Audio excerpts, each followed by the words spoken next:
ครับวันนี้ก็จะโจรของท่านมาสิกขานะครับข้าวหงหินนะครับเห็นไหมอ่าข้าวหงหินนี่มันเป็นข้าวโบราณนะครับมันเป็นเก้าเง่าของข้าวเจ้าละนานะครับเห็นไหมอ่ามันมีมานักแล้วนะมันมีมาเมินได้วเห็นไหมว่าก็จนกว่าน่าจะประมาณเกือบ200 ถึง 300 ปีไปแล้วก็เห็นไหมนะเห็นไหมมันมีก่อนพญาพรหมมาแล้วเนอะเห็นไหมพญาพรหมนี่เปิ้นได้222 ปีแล้วเห็นไหมเปิ้นอายุประมาณ22เนาะเปิ้นก็ไปรับราชการเมืองลำปางได้ชำระใช่ไหมนะชำระก็อันคาดว่าได้เกิดข้าวอันที่อันคุณณัฐนนท์นะเปิ้นเฮ้อผมมาเมื่อ12 ปีที่แล้วนะมันก็มันก็เป็นน่าจะเป็นข้าวของอันที่พญาพรหมเปิ้นชำระไว้แล้วนะมันก็สละสลวยขึ้นมาหน่อยนะเฮ้ยมันอัน ข้าวมันเป็นข้าวโบราณนะครับจังใหม่เพิ่นก็มีเจ้าสุริยะวงศ์นะครับที่เปิ้นอันก็ชำระออกมานะครับมันก็ออกมานะไม่ใช่เจ้าสุริยวงศ์มันแต่งนะครับไม่ใช่มันเป็นข้าวที่เพิ่นเล่าออกมาตั้งโบราณแล้วเจ้าสุริยวงศ์มันเพิ่นมารวบรวมนะเห็นไหมไอ้ทางลำปางเมื่อการพญาโลมาวิสัยก็เป็นคนรวบรวมมาเห็นไหมเมื่อเจ้าลำปางเจ้าลำปางเฮืออันพญาพรหมชำระเห็นไหมเนี่ยพญาพรหมก็ได้จันเจิงในนะในข้าวหงหินนะพี่ชายครับวันนี้ผมได้อันอ่าแถมฉบับหนึ่งนะครับข้าวหงหินนะครับแถมฉบับหนึ่งที่มาใจอันที่อันเอ่อที่ปัจจัยอันของอันพญาพรหมชำระหรืออันของเจ้าสุริยะวงศ์นะอันนั้นเปิ้นขึ้นด้วยอันจักสำแดงกุลขกุลนอเนื้อนะฮะอันนี้ไม่ใช่อันนี้มันขึ้นเป็นคนละแบบนะครับเห็นไหมเฮามากอยเลยนะครับเปิ้นจะเขียนกันอย่างไรนะครับเห็นไหมฮะเนี่ยเฮากอยแล้วเนี่ยข้าวหงหินเนี่ยข้าวฉบับเนี่ยเห็นไหมข้าวหงหินนะอันเขียนเมื่อพศ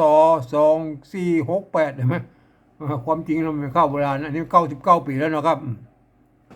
เข้าอย่างนี้นะมันเหินแล้วอันนี้น่าจะอันมันเป็นป๊อปสารุ่นนี้มันก็น่าจะไปคัดลอกของปนมานะครับแล้วก็เขียนเป็นป๊อปสาขึ้นมาเนี่ยเห็นไหมอันนี้เขาก็มาบอกกันแล้วเขาก็หูละแต่เปิ้นเขียนด้วยเป็นตัวเมืองนะครับมันว่าและตัวเมืองอันแบบอันปูนไม่เอาเลิกเด็กปุ่นนะครับตัวหนึ่งเลิกเด็กเนี่ยก็คือไอ้แบบต้นๆของภาษาอันเกือบเป็นภาษาต้นๆของภาษาละนาน่ะโลยุ่ง400-500 ปีน่ะที่มันแบบมีอันมาเยาะมาขอจ้างคือไม่เอกไม่โทนั่นนะครับไอ้มันนั่นนะอันรุ่นนี้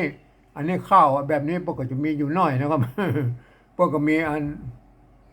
ป้นก็ใส่พัฒนาใส่น้อยฮะป้นก็คิดว่านะรุ่นนี้นะมัน100 ปีเนี่ยมันมันรุ่นสมัยโฮงพิมพ์ป้นเรื่องเมืองใจแล้วก็เห็นไหมอันรุ่นอันของพญาพรหมนะก็รุ่นประมาณ200 ปีนะก็เห็นไหม200 ปีไอ้แม่200 ปีพวกก็เออ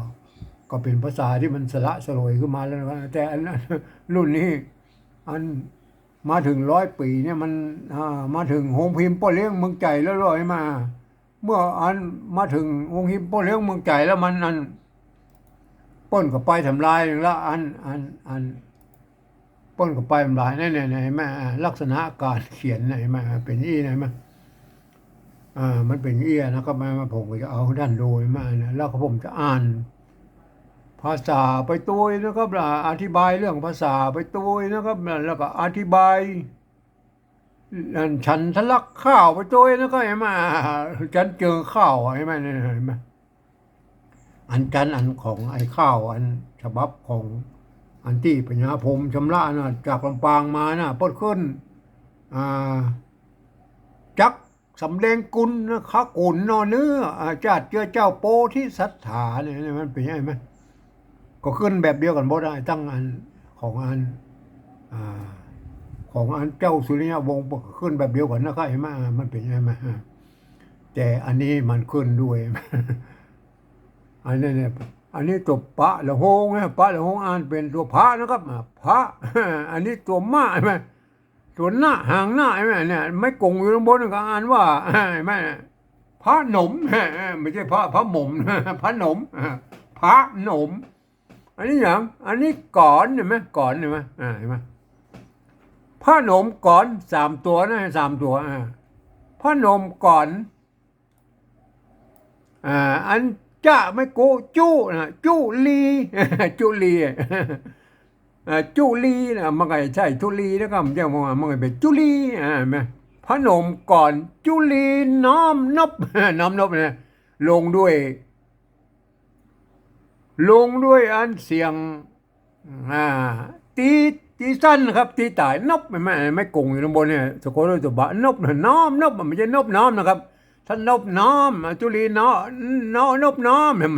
มันเสียงตียาวนะครับแต่เพิ่นเอาตียาวไปว่าเพิ่นจะลงนบเสียงตีสั้นนะเนี่ยไม่เห็นไหมอันนี้เป็นท้ายวรรคที่สองแล้วนะครับวรรคที่สองน้อมนบแล้วเราไปก่อยวรรคที่สามมาแล้วจอมเกตเก้าก็เกตเก้าไม่เกตเก้านั่นเห็นไหมอันตายวรรคที่สามบนลงเก้าไม่ใช่เอาไม่ใช่ชานั้นน้อมนบมาตั้นตี้เขาลบมาเดียวมันเป็นยังไงหรอกมองเอาไว้สาอย่างมั่วว่าไปเรื่อยนะแม่เนี่ยมันเป็นยังไงไหมเขาไปก่อยข้าวโบราณเนี่ยขนาดชดาแถมฉบับนึงนะครับข้าวองหินนะเห็นไหมมันก็เลยน้อมนบเห็นไหมจุลีน้อมนบจอมเกตเก้ามณีมณีสีใสมณีสีใสแม่เนี่ยเฮาก่อยอันที่ผมแปลว่าดูหรออันนี้ผมแปลว่าดูเนี่ยพระนมก่อนจุลีน้อมนบจอมเกตเก้าเห็นไหมก่อเกตเก้ามณีสีใสไม่ได้ท่านลองรู้เนี่ยพนมก่อนสามกำเห็นไหมจุลีน้อมนบสี่กำเนี่ยอันเปิ้นห้องว่าเจ็ดตัวเตียวเจ็ดตัวเตียวเนี่ยเปิ้นบอกว่าเจ็ดตัวเตียวเนี่ยหลักการเขียนข้าวโบราณเห็นไหมสามตัวเลี้ยวเนี่ยจอมเกตก็สามกำเห็นไหมเลี้ยวมันใส่นี่นบเนี่ยไม่ใช่บ่าวเขาลบมานบอิ่มใจนะใครไหมป้นจอมเกตเก้าเหลวมาแบบเนื้อเรื่องเขาบอกว่าป้นบอกว่าเหลวแบบเนื้อเรื่องเอาเนื้อเรื่องมันหูกันเห็นไหมนบอย่างนบจอมเกตเก้านะครับมันนบไผ่นบจอมเกตเก้าเห็นไหมมานี่สีใสมันเนี่ยมันเป็นยังไงไหมเดียวนี่จะเอานี่เนี่ยเอานบไปลบโยงบนไหนไหมมันก็เลยอันข้าวแบบนี้มันเป็นอันข้าวอันจ้อยหรอครับเห็นไหมเป็นข้าวจ้อยนะครับมันไม่ใช่อันเดี๋ยวนี้ไปยกไอ้เนี่ยเอาสี่หมดอันนั้นมันเป็นข้าวของที่นิยมในหมู่อันเจ้ายองป้นกันนะครับป้นจะเอาไปห้ำกะลงนะครับข้าวแบบเบี้ยป้นเขาว่าห้ำกะลงไอ้ข้าวธรรมดาของเขานี่แหละไอ้แม่พวกเอาไปห้ำกะลงพวกก็จะมีวรรคสามก็วรรคหนึ่งก็วรรคสามมันจะเป็นสี่หมดพวกจะไปกะลึกแบบมาอย่างไปเดี๋ยวนี่ไปนิยมกับมันมั่วอ่านไผ่บ่ฮู้เนี่ยใจงวนใจอย่างมันเนี่ยไปนิยมกันนะไปเจ้ายองบ่ล่ะแล้วก็ทิ้งข้าวอันแบบอีบนใบมาแล้วก็อันมาเขียนอันนี้เนี่ยมาขึ้นไอ้บาทขึ้นน่ะบาทขึ้นต้นน่ะพระนมก่อนจุลีน้อมนบจอมเกตเก้ามามณีสีใสมันไงมั้ยมาเดียวไม่ก็ว่าเอาเสียงตีตายมาไว้ตรงเนี้ยถ้าผมเจอมาบอกว่าอย่าว่าใช่ไหมล่ะก็ผมก็จะแสดงให้ดูแล้วก็มาอ่านต่อแล้วก็อ่านต่อโทษทีมันไหลไปไหลมาหน่อยเพราะว่ามันถ้ามันบักขยายแล้วท่านจะบานนะครับมันน้อยเอาเนี่ยพระนมก่อนพระนมก่อนจุลีน้อมนบเนี่ยเจ็ดกำเตียวน่ะเดียวท่านจะหันว่าป้นอย่างไรนะเจ็ดกำเตียวสั่งผมเหลวนะจอมเกตเก้ามณีสีใสจบเป็น1 บาทแล้วนะเห็นไหมอันนี้ขึ้นอันบาทก้อมละเห็นไหมมณีสีใสแล้วนะมณีสีใสตรงนี้จบละสามนัยยะเนี่ยเสียงตีแล้วก็ไม่ใช่นัยยานะครับนัยยามันเสียงปกติป้นเขียนติดกันแล้วก็ทำไปพอคนเดียววรรคไหนเป็นวรรคไหนแล้วก็สามนัยยะสามคำเห็นไหมสามนัยยะพระดวง พระดวงอันนี้ไม่ไก่ตุตะละโหงอ่านเป็นตุทะเห็นไหมพระดวงทะไหล พระดวงทะไหลเห็นไหมอันเนี้ยพระดวงทะไหลเห็นไหมคออ่าคอเหมือนคอเหมือนนะครับคอเหมือนอันนี้ตรงตัวคอก็เหมือนนี่ตรงตัวเห็นไหมคอเหมือนดังไฟเนี่ยมันป้นแบบมาเยาะก็ได้หายไปก็เนี่ยก็ไหวได้ก็บานโอ้โหไม่ได้บางทีก็ใส่พ่องไปใส่พ่องก็มีนะครับอันนี้ไม้ไก่ป่ะนะกวาดไม้ไก่ป่ะเนาะเขียนยาวๆไปน้อยอีนี่กับไม้ไก่แล้วนะครับเอาขึ้นเห็นไหมล่ะเหมือนดังเนี่ยเหมือนดังไฟเหมือนดังไฟไหมเหมือนดังไฟอันนี้ไม่ไก่ป่ะนะอันนี้ยังน้อยเดียวนะสมัยนี้พอเขียนน้อยเดียวอันนี้อย่างอันนี้อันนี้ตัวปะละหงเห็นไหมอันนี้อันนั้นละหงมันนะครับปะละหงอ่านเป็นพระนะครับ อันนี้ตัวตะใช่ไหมพัตติดพัตติดพัตติดอ่านว่าพัตติดนะพังพัตติดนะพังพัตติดพัตติดนะเห็นไหมเหมือนดังไฟพระตีดส่องแจ้งเห็นไหมมาเยาะมีไหนหูเห็นไหมเห็นไหมบางทีพวกก็ใส่บางทีพวกก็ไม่ใส่นะครับแม่ส่องอันนี้แจ้งเหมือนส่องแจ้งแจ้งเห็นไหมแจ้งนี่หันละอันไม้สัตว์แตนไม่ขอจ้างก็รุ่นนี้ยังบ่มีหัวเจ้าเห็นไหมมันบ่มีหัวเจ้าโอเคนะครับมาส่องแจ้งแล้วนะครับเห็นไหมอันหมดไปส่องแจ้งแล้วก็อันหมดอันบาทหมดบาทอันบาทที่สองไปละบาทที่สองลาหูโวหาร อันนี้เป็นบาทขึ้นบาทที่สามแล้วเนี่ยลาหูให้มาเพื่อเอาตัวละเขียนให้มันลาหูเพื่อลาหูมันจะรอเรือเขียนนะให้มันละรอเรือลาหูโวหารหารนั่นนะวันใจตัวนะเขียนได้ไหมเนี่ยเห็นไหมมันไม่ใช่ว่าอันเอาตัวละเขียนแล้วไม่ใช่อะไรมามันเป็นยังไงมันเดียวไปเฮียนแบบเอาว่าลากซับบนเอาหารเขียนนี่หรอเนี่ยโวหารเนี่ยมันถ้าบาลีพวกก็เป็นหาละนะมันพวกไม่ใช่อันนี้มันเป็นภาษาชาวบ้านแล้วมันหารนะหารก็เอาตัวละสะกดเลยไหมนั่นแหละพวกก็เขียนนี่ไหมลาหูโวหารหลอนได้หลอนหลอนได้เติมแท่งหลอนได้เติมแท่งอันนี้เป็นใต้วรรคที่สองของบาทที่สามแล้วนะครับเห็นไหมบาทที่สามแล้วเห็นไหมหลอนได้เติมแท่งเติมนี่ไม่เกลือไม่มันเติมนะครับเติมอันนี้มันมีมะเยาะไม่อะไรมาเปิ้ลก็เขียนเกิงกลางๆนะครับมันเขียนแบบนี้มันเขียนแบบสมัยประก่อนนะครับสมัยอันที่บนมันมีมะเยาะไม่ก่อจ้างนะอันนี้ปกติใส่พ่องมาใส่หลายนะครับก็ท่านก็ว่าไปนะครับเห็นไหมเติมเห็นไหมถ้าเป็นย้องเลยเติมแท่งเติมนะครับเติมเห็นไหมเติมแท่งนี่มีไม่ชัดละแสดงว่าท่านจะอ่านว่าแทงก็ได้แทงก็ได้ถ้าถึงว่าโบราณนะครับได้เติมแท่งเติมแท่งแล้วนะครับผลใช่ไหมผลละป่มเจ้าลอลิงสะกดอะไรไหมผลละความผลละความนี่มันมีไอ้แท่งแดงมันมีมานั่งแยงพอน้องป้นหมอแท่งเนี่ยเห็นไหมตายวรรคที่สองมาไหนไหมเห็นไหมได้เติมแท่งผลละความใส่ย้อมใส่ก็มีไม่เยอะใส่ย้อมใช่ไหมใส่ย้อมผลละความใส่ย้อมอันแท่งก็ความนี่มันไม่ใช่สละกันแล้วไอ้มาป้นห้องว่าอันสละด้วย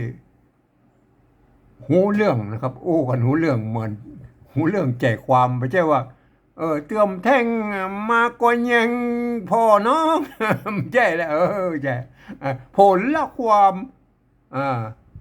ใส่ย้อมเห็นไหมจะลงเชียงเตียนย้อมพวกเราเอาใส่มาไว้ข้างหน้าเนี่ยเห็นไหมเป็นอัน เปิ้นฮ้องว่าลูกเล่นลูกเล่นของอันเอ่อข้าวโบราณนะเปิ้นจะเอาเอกส่งใส่อันเสียงตีเสียงโทพิเศษน่ะย้อมแม่นๆน่ะเติมแท่งแม่นๆเติมแท่งแม่นๆๆมันเป็นอะไรมั้ยเกรดเก้าแม่นๆนะท่านก็เอาไปใช้นะครับเนี่ยผมจี้ให้ดูแล้วเนี่ยลักษณะของข้าวโบราณน่ะเพิ่นเป็นอย่างนี้นะครับใส่ย้อมเห็นไหมอันนี้จบบัตร1ไป1บทละจบไป1บทละ1บทละเอามาขึ้นอันบทใหม่ละอันนี้จะขึ้นอันบัตรที่1ของบทที่2ละเห็นไหมด้วยวจีกรรม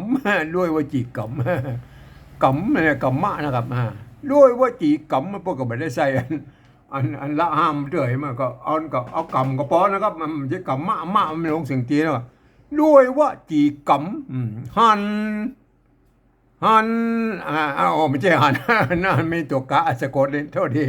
นักนะครับด้วยวจีกรรมนักเบานะนักเบากีดจอมใช่ไหมกีดจอมเนี่ยมันไปสะบัดเข้าไปกีดจอมนักเบากีดจอมมันย้อมเนี่ยย้อมเห็นไหมนักเบากีดจอมอันนี้เป็นจอมเสียงตีวรรคที่2ของบาทที่1แล้วนะครับบาทที่1วรรคที่2จอมกอกัวกอเนี่ยเริ่มมีมายออะไรมั้ยอันก้อเนี่ยอันโบราณเพิ่นเอาตัวกะเดี๋ยวท่านจะไปหาไอ้กอเนี่ยนะครับเห็นมั้ยท่านจะเข้าใจว่าป้นใหญ่ใดมันมาเขียนอีแล้วครับอันเดียวกะใส่ไม่กังมนนี่เนี่ยป้นอ่านโกมจริงไม่ต้องมีกันย้อนนำตัวเนาะอันโบราณมันป้นมีตั้งแต่โบราณมาละป้นเขียนเต้าเอี้ยไม่กังมนเนี่ยป้นอ่านว่าอันเขียนว่าก่อเนี่ยป้นอ่านว่าก่อนะครับก่อหยังป้นอ่านว่าก่อเขียนก่อนะจะอ่านว่าก่อในบริบทของไอ้ข้าวหรือกระโลงเนี่ยก็กลัวนะก็กลัวมาอันนี้ไม่กงบนนะครับไม่กงมาเขียนอีนะครับไหมกลัวอันนี้ตัวท้าไม่กูใช่ไหมไม่ซัดนี่มันแทนตัวกะครับกลัวถูกต้องใช่ไหมต้องถูกเสียงเองนะครับต้องเสียงโทพิเศษนั่นแหละอันนี้จอมบางสมัยนี้ก็อันนี้ไหมไอ้ต้องกับจอมเนี่ยมันเป็นการสัมผัสเลื่อนนะครับสัมผัสเทียมเห็นไหมเมื่อเดียวเขาว่าเป็นสัมผัสเพี้ยนป้นบ่ใจกันละไอ้จอมมาออกว่ามาลีมันเป็นยังไงพ่อยาวไงก็กลัวถูกต้องต้องอย่างน่ะกาญ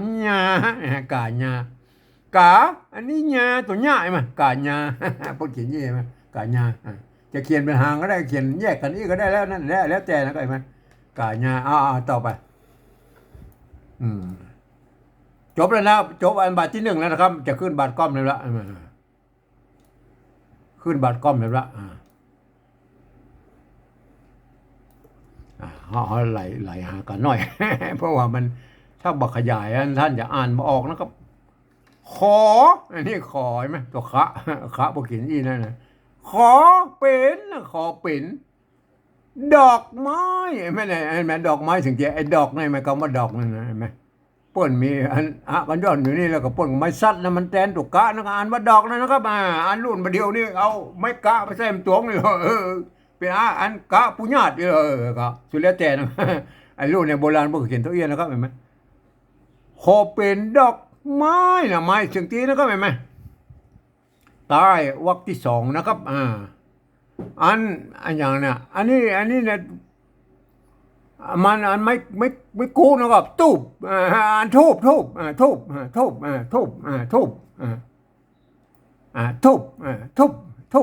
มันถ้าเป็นไม่กูก็ทูบเตียนนะทูบเตียนเนี่ยมาเนี่ยอันนี้เป็นวรรคที่2นะครับทูบเตียนซานสาทูบเตียนซานสาเนี่ยมันไปตกอันตะกี้พวกไหนไหมสมัติตะกี้นะเห็นไหมไอ้กาญาน่ะเห็นไหมอันนี้เป็นบาทที่2วรรคที่2ของบาทก้อมนะครับบาทก้อมก็เอาสาเนี่ยไปสัมผัสกับญาเสียงสามัญบนสาเป็นเสียงจัตวายไหมแล้วก็ วรรคที่สามนะครับวรรคที่สามนี่กืออันนี้นะไม่กือไม่กือนะไม่กือว่านะพออย่าเอาไม่กี่ไม่อะไรพวกก็เอาไม้200แต่วัดไปบนนั่นเนี่ยมันก็อาจจะน้อยก็คิดให้บ้างแล้วมันก็มุ้ยก็เป็นไม่กือเลยนะครับอ่าก็มันตัวกะก็ต้องอ่านว่ากือนะครับถ้าเป็นเอาตัวข้าหางยาวก็อ่านว่าคือนะก็เอาก็สุดแล้วแต่ท่านจะชอบเขียนลูกเล่นไผ่มันนะครับคือกือนะกือละอันนี้อ่านตรงตัวนะกือละตะนาคือรัตนาใช่ไหมรัตนาก็คือรัตนานั่นแหละรัตนาทางเอาไปอุ้มไปสู่ชาวบ้านก็คือรัตนารัตนาอันนี้อย่างสามสามดวงสามดวงรัตนาสามดวงเห็นไหมแก้วสามประการนะรัตนาสามดวงอันนี้อย่างตัวอ่าตัวสะไม่กงตัวง่ายรู้ไหมอันมาเยาะทรงนะทรงเนี่ยอะไรไหมกว่าจะลงอันนี้ก็เหมือนกันก็สะกดด้วยหน้าทรงโป้นตัวปะนะครับอันนี้ตัวปะนะห่างมันห่างมันตวัดกันหน่อยนะปูนอันนี้เป็นหางปะนะครับทรงป้นเจ๋งรู้ได้ไหมก่อนจะลงป้งมันมีทรงอยู่ข้างหน้าไหมเอกทรงพระโอเอกทรงจบละอันนี้จบบาทก้อมละจะมาขึ้นอันบาทที่สามนะครับของบทที่สองเนี่ยปะทะมะถ้ามันมะไม่ได้มันปะทะมะปะทะมะนี่มันจะต้องไปลงอันมันจะต้องเป็นบาทก้อมนะครับปะทะมะวานเป็นเสียงสมัญใช่ไหมตายวรรคที่หนึ่งของบาทที่หนึ่งบาทที่สามเนี่ยมันจะลงด้วยเสียงสมัญก็เสียงจัตวามันเป็นยังไงมาปนิยมเขียนอี้ไหมอันนี้อันนี้ตัวกะไม้โกใช่ไหมโกบลีโกไม้โกบลีนะอันเพมันมีตัวนี้เห็นไหมตัวละตะตัวละตะซ้อนตัวละทะเนี่ยมันเป็นเห็นไหมเพราะอย่างนั้นท่านต้องอ่านเป็นบาลีแล้วเห็นไหมไม้โกโกสะกดด้วยละตะอ่านว่าโกดโกดอย่างโกดตัวฐานี่ไม่กะไม่ใช่โกดฐานะไม่ใช่โกดฐานะครับมันมีไม้ซัดนิ่มตัวไหมแม่ไม้ซัดนิ่มตัวมันแทนตัวกะอยู่ตัวทั้งลุ่มเพ่โกดถากนะแม่โกดถากต้องอ่านว่าโกดถากนะครับโกดถากอันนี้เห็นไหมมันบางครั้งมันไม่เกิดมาปกติใจไม่กี่ใช่ก็มีใช่ไหมเนี่ยเนี่ยพวกมันมีไม่เยอะไม่ขอจ้างไงเนี่ยพวกเขาเขียนแบบสมัยเก่าด้วยก็มีไม่กี่มันด้วยไหมเนี่ยบางทีพวกเขาอันตวัดตั้งนอกบางทีว่าไม่เอาไม่กี่ใช่ก็มีนี่ท่านอย่าต้องอ่านว่าเบื้องเบื้องเบื้องเบื้องเบื้องอ่านว่าเบื้องในกรณีโกธากเบื้องต้นต้นนี่ต้นอันไม่โกงอยู่ระบบเนี่ยเอาอะไรมันไม่ซัดใช่ไหมต้นอันนี้อ่านมันยากต้นอันนี้อ่านยากได้อันจะเบื้องจะเบื้องจะเบื้องจะเบื้องเบื้องต้นมันอ่านได้หลายอย่างนะก็ไอ้นี่ตัวเนี้ยใช่ไหมอันนี้เพิ่นก็เขียนแบบโบราณเก้าเง่าเลยนะแม่เนี่ยเกือบจะเป็นโบราณเก้าเง่าเลยไหมต่อไปนะครับเบื้องต้นนั่นแหละมันจบถ้าเบื้องต้นเสียงดูพิเศษเนี่ยมันแสดงว่าจบบาทก้อมแล้วบาทก้อมก็คือบาทที่สองนะครับเห็นไหมต่อก็จะขึ้นบาทที่สามละคอสมขออันนี้ขอสมมะขอสมมะกุลเห็นไหมขอสมมะกุลบาทที่สามนะครับอันนี้อย่างปุถทะนะครับพุทธะพุทธะอันนี้อย่างเนี่ยสวนก็ว่าอย่างเห็นไหมปนมีไม้ซัดอยู่ตรงบนนี่มันสวนเนี่ยสวนอย่างมันไม่ใช่สวนนะมันอันนี้ปนเขียนว่าสวรรค์ครับเนี่ยมันเป็นภาษาอันสมัยหน้าเลยเนี่ยไม่ใช่สวนนะครับอ่านว่าสวรรค์นะพุทธะสวรรค์พุทธะสวรรค์อะไรไหมสมมานากุลปุพพะสวรรค์นะครับมาสวรรค์ตุติญาตุติญาตุติญาตุติญาตุติญา ทุติยา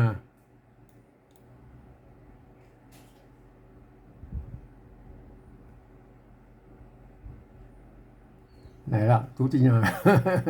ไปไหนล่ะไหนอันไปทุติยาบรรทัดนี้หลงบรรทัดขอกาละวะเห็นไหมจอมมิ่งแก้วดวงธรรมเห็นไหมนี่อันนี้เห็นไหมขอมิ่งแก้วดวงธรรมตะติญะสวรรค์นี่สวรรค์เห็นไหมตะติญะสวรรค์นี่แต่ส่วนตะกี้นะเนี่ยเพิ่นเอากะไว้ข้างนอกใช่ไหมเนี่ยกะไว้ข้างนอกเว้ยเลยอันนี้น่ะเขียนไปยาวๆอีเพิ่นถ้าอยากเป็นละห้ามละห้ามมันยาวหน่อยก็สวรรค์นะครับแถมหนำขอเป็นเตียนคำ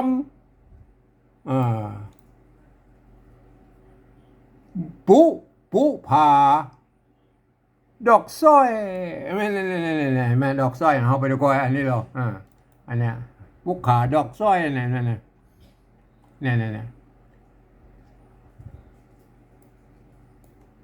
ตะกี้เนี่ยด้วยวจีกรรมนักเบากิจจอมก็กลัวถูกต้องกาญาขอเป็นดอกไม้ทูบเทียนสานสากือละตนา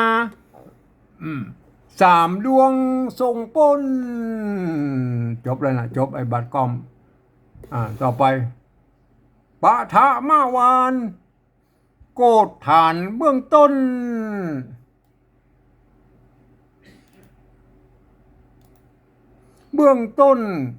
ขอสม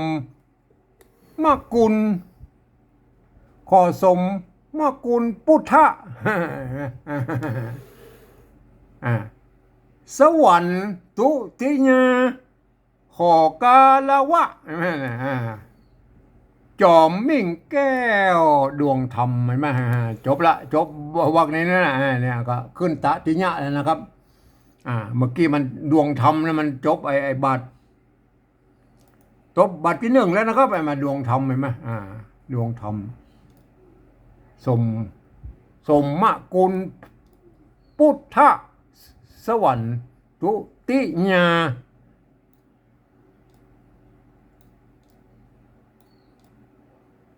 ขอกาละวะจอมมิ่งแก้วดวงธรรมตะติญะสวนตะนิญะสวรรค์แถมนำตะติญะสวรรค์แถมนำขอเป็นเตียนคำปุผาดอกสร้อยแม่น่ะดอกสร้อยเห็นไหมสมมาพระสงฆ์เห็นไหมตัวพระสงฆ์นั่นแหละพระสงฆ์นะเราเป็นคำไทยปนว่าพระสงฆ์สมมาพระสงฆ์พระอย่างนี้พาขงใหญ่น้อยขอนะครับขออันนี้ขอนะครับใหญ่พาขงใหญ่น้อยขอนั่นก็ขอยังขอตั้งหน้าแล้วขอเห็นไหมคอยังขอ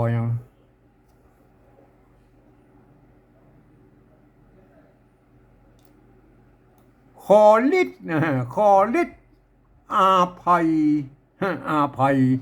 โต้นอย่างไอ้ร้ายเนี่ยปนลบออกไปละโต้ไว้จดไว้นะลงเสียงตีไหมไว้จดไว้ลงเสียงตีนี่ก็แสดงเป็นใต้ของอันบาทที่ 3นะครับต่อไปก็เป็นบาทที่ 1แล้วนะครับกำได้อันนี้ไหมปนมีไม้ซัดเลยไหมอันนี้ก็มีไม้ซัดตั้งหลังใช่ไหมท่านจะอ่านอย่างไรนะกำได้บทดีนะครับกำที่กำมันต้องอ่านว่ากำใดนะกำใดบอดีที่ใด เจ็ดไว้นะมันเป็นยังไงท่านก็อ่านเอาเองนะครับว่าที่ได้เจ็ดไว้แปลงอันนี้อย่างน่ะเอ่อเอ่ออันนี้ถ้าจะพดไปนะครับแปลงอันนี้มันถ้าจะอันมันเอื้อมเติมน่าจะเป็นเติมมากกว่านะครับมาแปลงเติมเข้าเข้าเครืออ่า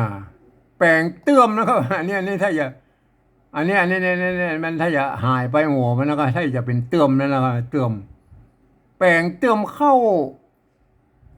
อ่าเอื้อมเอื้อมเอื้อมแปลงเอื้อมเข้าเอื้อมก็ได้นะตัวถ้าสมเป็นอันเป็นตัวอะเนาะครับจะเอื้อมหรือเติมเห็นไหมเอื้อมแปลงเอื้อมเอิม มันยองเลยแปลงเอิมแปลงเอิมเข้าหมูมันเป็นภาษาสมัยนั้นบ่อยๆนะเอิมแปลงเอิมเข้าเครืออันนี้เครือนะเนี่ยเครืออันนี้เครือแล้วไม่เครือเนี่ยอันนี้ตัวอาตัวเห็นไหมอันนี้เครือนี่อันนี้ตัวดาเห็นไหมอันตัวหางเนี่ยไม่ตัวว่าอยู่ข้างบนมาเครือเดียวเครือเดียวเครือเดียวลงเดียวนั่นนะลงละลงบาทที่สามเครือเดียวแล้วนะใกล้ไหมต่อไปมันจะขึ้นเมื่อลงบาทที่หนึ่งแล้วเห็นไหมเครือเดียวเนี่ยเครือเดียวเห็นไหมเปิ้ลในข้าวอันหงหินแล้วเปิ้ลจะมีสมันหรือจัตวาสมันนะใครไหมหรือบางแบบบางฉบับที่ของลำปางเปิ้ลจะมีเสียงตี้สมันก็มีนะใครมาท่านก็อ่านไปก็ลองไปถูไปเรื่อยๆนะครับเห็นไหมมันเข้าฉบับนี้ผมก็บอกเคยอ่านนะครับเอามาดูเมื่อเครือเดียวแล้วนะครับมันจบอันบาทที่หนึ่งแล้วใช่ไหมอันนี้ตายไปเครือเดียวนี่มันเป็นบาทที่หนึ่งแล้วก็เอาอันนี้ล่ะไม้ตัวหาไม้กือนะไม่ใช่อันไม้ซัดอยู่หน้ากลางนี่ก็คือไม้กือนะครับจะอ่านหือก็ได้อ่านฮือก็ได้อ่านฮือนะฮือตัวนี้ถูกนะครับเห็นไหมไม้ซัดตัวนี้แตนไม้กะไม่ได้ไหมมันเป็นยังไงมันเป็นยังไงภาษาแล้วนะไม้ซัดเนี่ยมันแน่พองนะฮือถูกกู้นะครับอันนี้ตัวกู้นะครับกู้ลู่นะฮะกู้ลู่ผู้ถูกกู้ลู่มันเป็นแปลอย่างมั่วผมก็ไปแปลเรียกแล้วกันโอ้สมัยนั้นเป็นว่าผู้ถูกกู้ลู่กู้ลู่ทีนะครับทีอันนั้นเป็นวรรคหนึ่งแล้วนะวรรคก้อมนะวรรคบาทก้อมนะที่สามตัวเหลวเนี่ยเมื่อกี้มันเดียวนะครับอันนี้เหลวเห็นไหมเหลวเห็นไหมได้อะไรไหมไอ้สามตัวเหลวมาอะไรไหมกูลูกที่สามตัวเหลียวเห็นไหมนะสามตัวเหลียวมาแล้วก็มีอย่างเนี่ยที่เจ็ดตัวเตียวอันนี้อย่างกินเจ็ดตัวเตียวอะไรมาสามตัวเหลียวเจ็ดตัวเตียวกินนะครับกินกินอย่างกินกิน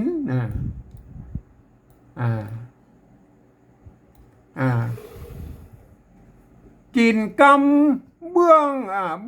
ต้นเบื้องต้นหรือเบื้อต้นเบื้อต้นเห็นไหมเห็นไหมเห็นไหมก็เป็นแล้วก็อันประเดี๋ยวนี้มันก็ตีความมันเป็นกระบาดหลังบาดหน้านะเบื้องต้นมันกินไปทั้งหน้ามันก็กินไปเรื่อยๆเบื้องต้นเบื้องอย่างก็ว่าไปนะก็คือบาดหลังบาดหน้านะเจ็ดตัวเตียวสามตัวเหลวหรือว่าสามตัวเหลวเจ็ดตัวเตียวนะจะโอ้ปิกไปปิกมากันแล้วแต่นะครับต้นเห็นไหมไอ้ต้นนี่มันจบบาทก้อมแล้วนะครับเห็นไหมต่อไปก็เมื่อจบบาทก้อมก็เป็นบาทที่สามครับเป็นนั่นนี่อย่างเนี้ยโอ้มันมีไม่ซัดอยู่ข้างบนเนี่ยตัวบ้าใช่ไหมสะกดด้วยหางละใช่ไหมเนี่ยเกนเกนอันอันนี้เป็นนะครับอันนี้ไม่ใช่อันนี้หางปะนะครับหางปะหางปะอันนี้เป็นนะครับอันนี้เป็นใช่ไหมหางปะนะมันขาดไปหน่อยไหมเป็นเนื้ออันนี้เหรออันนี้ตัวปะตัวละนะเปิ้นบอกเอามาละเนี่ยมันมากำเฉยๆแล้วก็อ่านตัวของมันเองเนี่ยเราคือปะนะครับตัวละเนี่ยประมาณก็คือปะ ปฐมนะครับปฐมปฐมคือเป็นปฐมกับปฐมก็คือระดับต้นๆนะครับปฐมคือเป็นปฐมกำลมอันนี้เนี่ยอันนี้นะไม่เห็นไหมมันมีไม่ย่อไหมจะอ่านเงื่อนก็ได้เงื่อนก็ได้ไหมอันนี้คงจะต้องว่าอ่านเงื่อนอย่างเงื่อนตัวสะสนเงื่อนส้นกำลมเงื่อนส้นท่านก็ไปอ่านกันเอาเองนะครับอันเนี้ยมันป้นเขียนแบบอันภาษาอันเน้นไปถึงโบราณนะอันนี้เนี่ยเป็นใช่ไหมอันเปิดเขียนขึ้นมาอีแล้วเปิดเขียนอันห่างมันอย่างนี้นะมันห่างเข้าไปทำให้มันถูกปะไปเลยที่ไม่ใช่ที่ครับที่เป็นกรรมที่เป็นกรรมบางทีมันจะออกเป็นไทยหน่อยนะที่เป็นกรรมซอกรรมซอ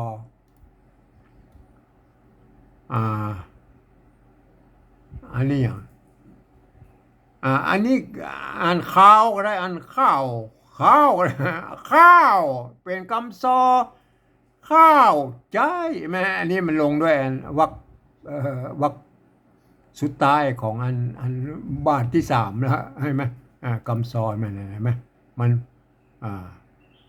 ท่านดูนะครับไอ้วรรคที่สองเนี่ยของบาทที่สามเนี่ยกำลมนะครับกำลมเงื่อนส้นอะไรลงสระอนนะครับเห็นไหมเงื่อนส้นวรรคที่สาม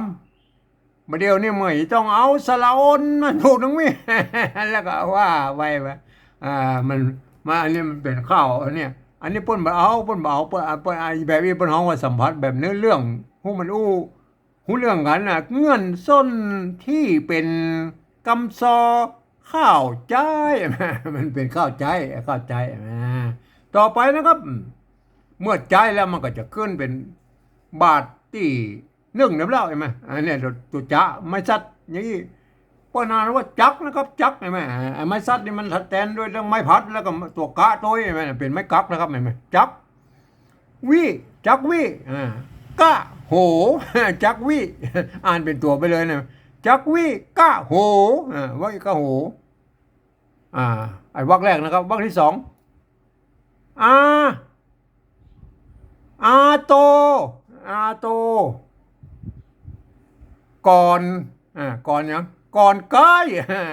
หรือก่อนใกล้ก็ได้นะครับเห็นไหมหรือจะเอาก่อนใกล้ก็ได้เพราะมันมีไม่ย่อนะครับพวกเราอ่านเอาเองนะ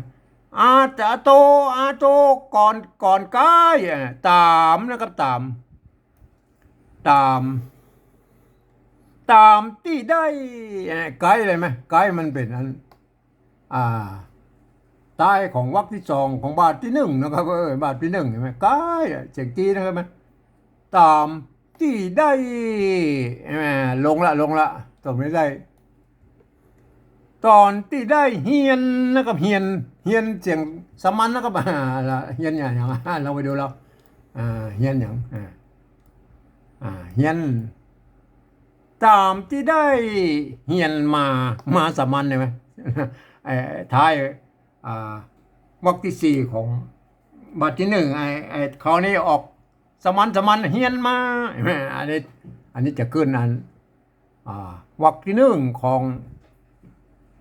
บาทก้มแล้วนะครับตามนะครับตามอันอย่างเนี้ยอันนี้เห็นไหมมันมีตามแล้วมีไม่กล่าวอยู่สองตัวนี่เอามาพอเดียวอันนี้มันอ่านไม่อย่างนั้นอันนี้กล่าวไว้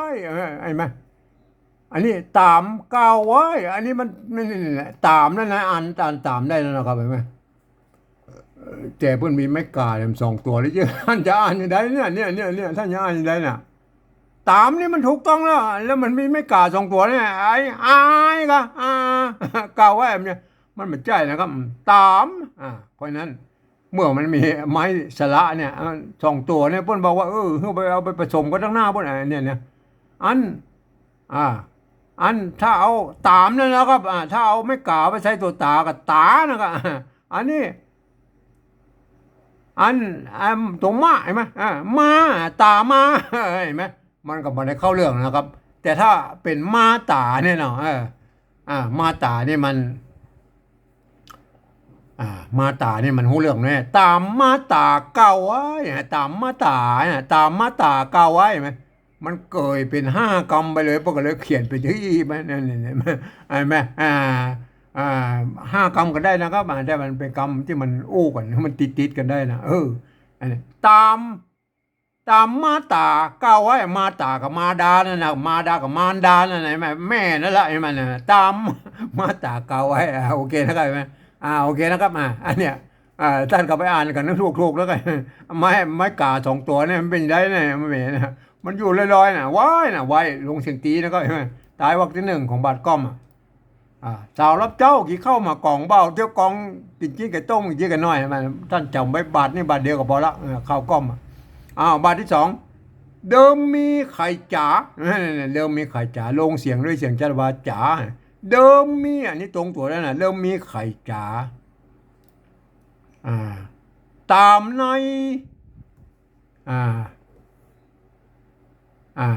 ตามในอันนี้อย่างเนี้ยตามในนี่ทา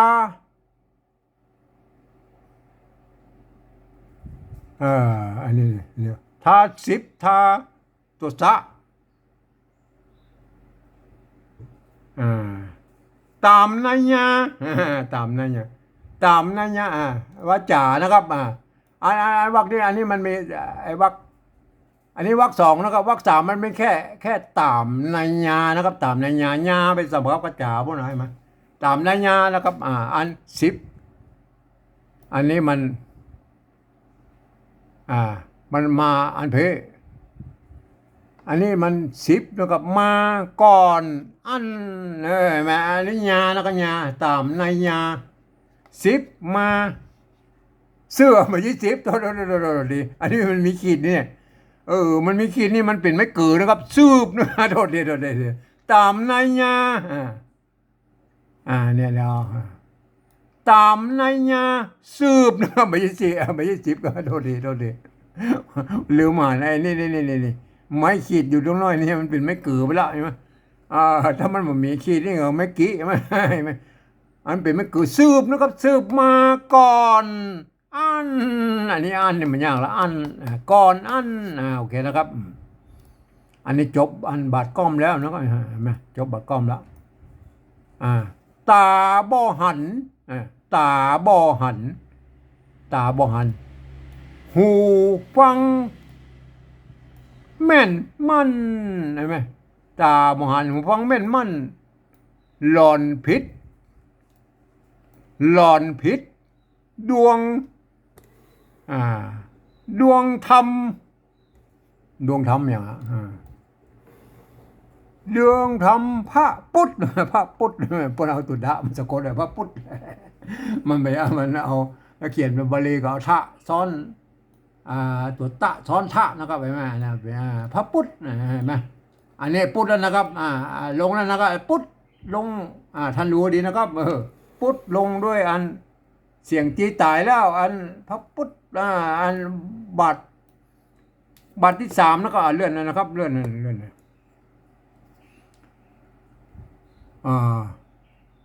บาทที่3แล้วก็บาทที่3มันลงปุ๊บมันก็พระวจีกรรมกรรมมันเขียนกรรมมืออะไรมั้ยมันความจริงมันลงมากรรมะนะครับพระวจีกรรมบ่เพี้ยนพี่รุดใช่มั้ยเพี้ยนอ่านเพี้ยนก็ได้อ่านเพี้ยนก็ได้นะเพิ่นอันสมัยนี้เพิ่นมันกึ่งกลางๆเนาะครับว่ามันจะมีใส่ไม่เยาะพ่องบ่ใส่พ่องไม่ซัดพ่องอย่างเงี้ยมันก็เอาเป็นกึ่งก็โบราณนะครับเพี้ยนนะครับเพี้ยนใช่ไหมอันนี้เพี้ยนพี่นะครับพี่ลุดเพี้ยนพี่ลุดนะครับลุดใช่ไหมตายวรรคที่2ของบาทที่1เนี่ยเห็นไหมมันไปปุ๊ดนะมันไปสัมผัสกับปุ๊ดนะมันเสียงที่ตายนะครับเห็นไหมแล้วก็นั้นแล้วอันตายวรรคที่3ต่อไปแล้วมันเป็นอย่างเป็นคอลดโตดเสียงโทพิเศษโทเมืองนะครับไม่ใช่เอาบ่อเพียนพี่รุดมา ขอมุด อยู่ในไม่ใช่ สมัยนี้จะเอาดูดมาใส่เอาแจ้นะครับแม่ขอลดโตดเสียงภัยภัยพญาพญาพญาพญาพญาไม่เลยท่านก็ดูเนี่ยพญาเห็นไหมตายวักที่หนึ่งนะครับแต่ก่อนพวกเขียนติดกันนะครับ ขอลดโทษเจียงพญาเมื่อ100 ปีที่แล้วเนี่ยป้นอันป้นปริวัติออกมาแล้วพวกเขียนติดกันนะครับท่านอย่าไปเข้าใจผิดนะครับประเดี๋ยวนี้มันแยกกันก็เป็นสี่วรรคหมดแต่ละบาทมี4 วรรคก็เลยไอ้พญาเนี่ยก็แยกออกไปเป็นวรรคที่4นะพญามันนะมีเมืองมีเมืองมีเมืองอันนี้เมืองอย่างนั้นเมืองหนึ่งนั้นมีเมืองหนึ่งนั้นมีเมืองหนึ่งนั้นนะครับมีเมืองหนึ่งอันนี้หนึ่งนะครับหนึ่งเลขหนึ่งนั้นปุรีลัทธาเนี่ยลัทธานะตัวละใช่ไหมมันเป็นบาลีแล้วครับอันตัวละทะนะครับซ้อนตัวหางละทะนี่ไหมอันตัวละอันเมื่อเป็นบาลีมาซ้อนกันนี้แล้วอันเหมือนตัวละตะนี่เป็นตัวสะกดของตัวละนี่ก็เอาไม้พัดอยู่ข้างบนมันก็ลัดอันตัวหางละทะนี่ก็อ่านนี่ไม้มันอยู่ข้างหลังนี่ลัดถานะครับเห็นไหมปุรีลัดถาเนี่ยจื้อไหมตัวจ้านะครับจื้อไหมไม่กืออย่างเดียวไม่กืออย่างเดียวเปิ้ลมันมีไม่เยาะไม่จะอ่านจื้อก็ได้อ่านจื้อก็ได้อ่านจื้อได้นะครับก่อนนี้อ่านว่าจื้อได้ไหมอันนี้ป้นเขียนในแบบกึ่งสมัยใหม่กึ่งโบราณ จื้อเมืองเนี่ยอันที่มันเมืองนะก่อนที่มันเมืองอันนี้เป็นเขียนแบบยองแหละเมือง ไม่เก๋อก็ไม่เกลือไม่เก๋อไม่เกลือป้นใจร่วมกันนะจื้อเมืองปาลาจื้อเมืองนะครับเมืองเนี่ยอ่านมาเมืองเหมือนกันนะครับจื้อเมืองปาลาลาเนี่ยมันเขียนด้วยอันตัวออกเสียงลาเนี่ยมันป้นจะส่วนมากป้นจะเอาลอลิงเขียนนะครับปาลาหน้าสีเอกเห็นไหมปาลาหน้าสีโอเคนะครับจบอันนี้จบบัตรก้อมแล้วเอกไอ้กำแพงนี่มันอันไปแถมบาทแล้วนะครับ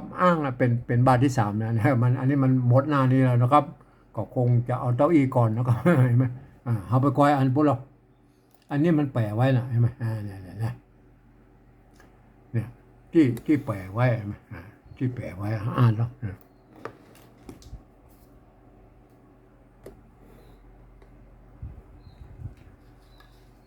พระนมก่อนจุลีน้อมนบจอมเกตเก้ามณีสีใส3ในยะพระดวงทะไหลคอเหมือนดังไฟ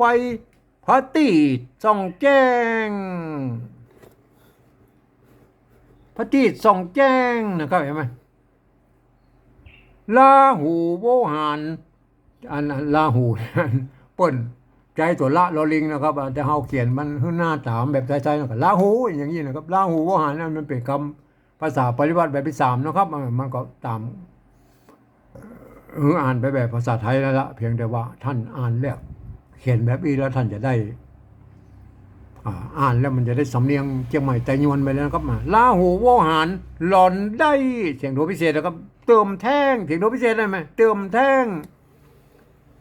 ผลละความใส่ย้อมไม่นะย้อมด้วยว่าจีกรรมนักเบากีดจอมก็กลัวถูกต้องกาญาเห็นไหมขอเป็นดอกไม้ทูบเทียนสานสากือละตนา3 ดวงส่งป้นเห็นไหมปะทะมาวานโกดฐานเบื้องต้นขอสมกุลพุทธะโอเคแล้วครับสวรรค์ตุติญาขอกาละวะจอมมิ่งแก้วดวงธรรมตาจิญะสวรรค์แถมนำ ขอเป็นเตียนคำปูผ่าดอกสร้อยแม่จะใส่ได้ด้วยใช่ไหมสมมาพระสงฆ์พระคงใหญ่น้อย ขอฤทธิ์อาภัยโทษไว้แม่กรรมใดบดีที่ได้เทศไว้มันปนเขียนเป็นที่นะครับที่ได้เทศไว้แปลงเพิ่มส้นเทศไว้แปลงเพิ่มเข้าเครือเดียวแม่เครือเดียวถูกกูรู้มันแปลว่าอย่างว่ากูรู้เนี่ยมันเป็นยังไงดูกูรู้ดูกูรู้กูรู้ที่สามตัวเหลวนี่แหละมาละสามตัวเหลวใช่ไหมที่เจ็ดตัวเตียวกินกำเบื้องต้นกินกำเบื้องต้นกับบ้านหลังบ้านนานั่นแหละแม่นะเรียกมาแปลปัจจุบันเนี่ยอันนี้ถ้าจะแปลผิดไปเป็นนะเป็นปะนะครับเมื่อกี้มันเป็นบ้านผมปะนะครับปะปะปลออ่านเป็นปะนะครับปะเป็นปะถม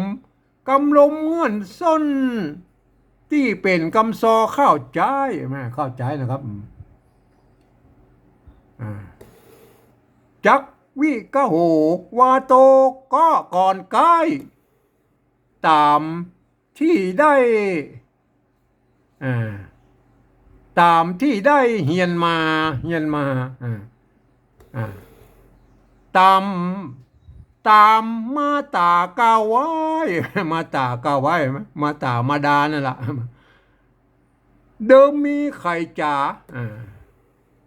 ตามนัยยาสืบมาก่อนอันนี้ป่นกว่าจะไปถึงข้าวเงินก็เลยพรรณนาไปยาวอยู่นะครับเห็นไหมมาเหมือนไอ้ฉบับสองฉบับก่อนนะครับตาบ่หันหูฟังบ่มั่นหลอนพิษดวงธรรมพระพุทธพระว่าจีกรรมบ่เพียนพิรุษขอลดโทษเสี่ยงพญา